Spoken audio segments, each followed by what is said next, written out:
I feel like my eyes hate me because every time I'm about to record, my contacts just get messed up and they're just like, screw you, Ricky. I don't like you.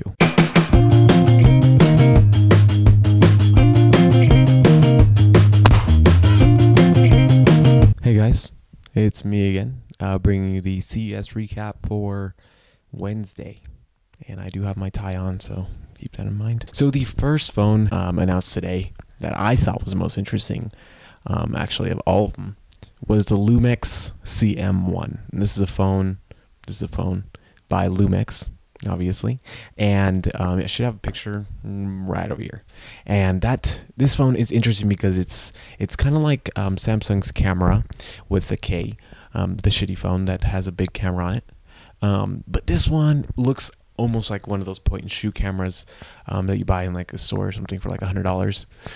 It looks basically exactly like that, but it's like actually good, and also is an Android phone, so that's pretty cool too. The problem with those Samsung cameras were they were mid-tiered and they had really bad batteries, and it's like, why would I use this when I can just, why would I use this? Never, don't buy those.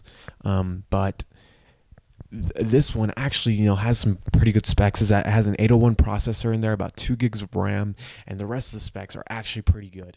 And it's a great camera, obviously. You can basically adjust everything in the settings. So it's great for photographers, and as well, any photography people, you can take a photo in RAW mode. So if you really like editing every single aspect of your picture, then you'll love this phone. To me, it's what the Kodak phone that I reported on yesterday should have been. Something that, takes what they're known for and, really drive it home. And Kodak obviously didn't do that, but Lumix, which we know for point and shoot cameras as well, did a really good job with that. Next is the newest transformer from Catz. This is actually just a controller. Really cool controller though. It looks like a transformer. Looks like one from Transformers 2 where like it zapped everything and it became a transformer, like the Mountain Dew thing. It looks pretty ergonomic to me. Like, I feel like I could use this for a while and actually game. And it's for Android devices, but you can also PC game on it too. But basically, you can make it smaller, you can make it bigger to like fit your tablet in there. And there's also attachments you can add to it. There's like a thing you can put on top that like you can put your Android phone that's not as big as a tablet in there.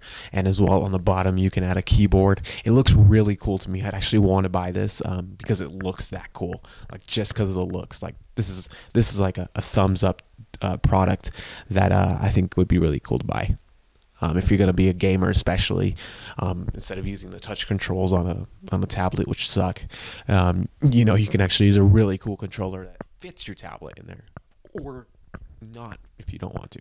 It's really cool. I just think it's really cool, and I like that you can morph it to whatever size. It also has like a pocketable size, which you wouldn't be using when it's not in use.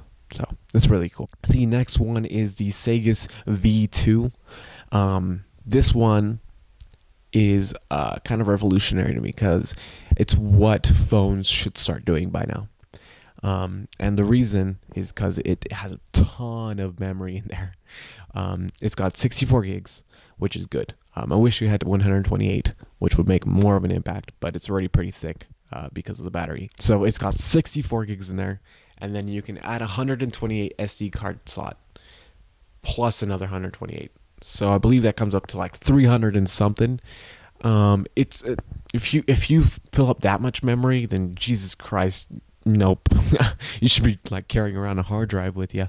I can't even fill 16 on my phone, but I do believe that every phone should have at least 32 gigs. And this puts to shame anyone who does only put 16 in there. Motorola and everyone basically. Also, the cameras on this thing are freaking boss. They have 21 megapixel in the back and 13 megapixel in the front. Both have OIS, and as well the specs on this thing are beast too. So it's just like, crazy. This thing is pretty boss. I would want to get it actually. It's not that bad looking either. The battery in there is 3100 milliamps. They said it competes with like 4600 milliamp batteries, so like tablet size, but on a phone. So that's pretty crazy. It's not that bad looking. Overall, I could see myself using this phone. Like, this is a cool phone. Like, this thing is gonna be boss, and like, hey, I can store like 50 million movies. Next is what I like to call the LG G Edge. This is a prototype device, but it's basically the Edge, the Note Edge, but with 2 edges. So LG thought to himself, what's better than 1 edge? Like 1 + 1 = 2. So let's do that. Okay. So that's how they got to this. It has 2 edges. I don't know if you are watching this and you watched this week's Tech Talk. You might have noticed that we did talk about 2 edges on a device and how we wouldn't want it to touch our fingers. I did see something interesting with this one, is that they did have like this little, the edge went off a little bit, but didn't go all the way to the end. Cut with the edge. It's a difference. It has like this little space in there, so I feel like I could still use my phone, like holding it like this, like I hold all my other phones.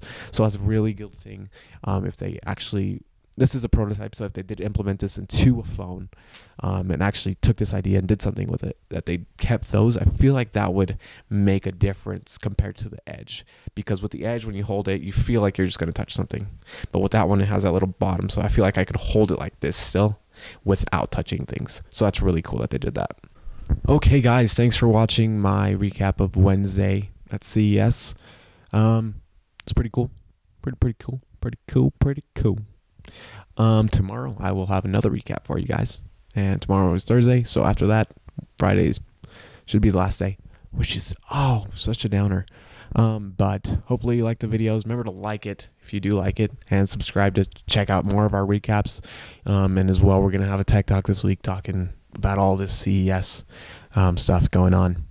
As well, make sure to check in the description for links to more on the stories, if you want to check more of them out. There's also other cool stories in there that I didn't cover in the video. And as well, comment in the comments section anything you want to talk about or anything that you thought was cool. I'll make sure to reply to you. And I will catch you guys tomorrow.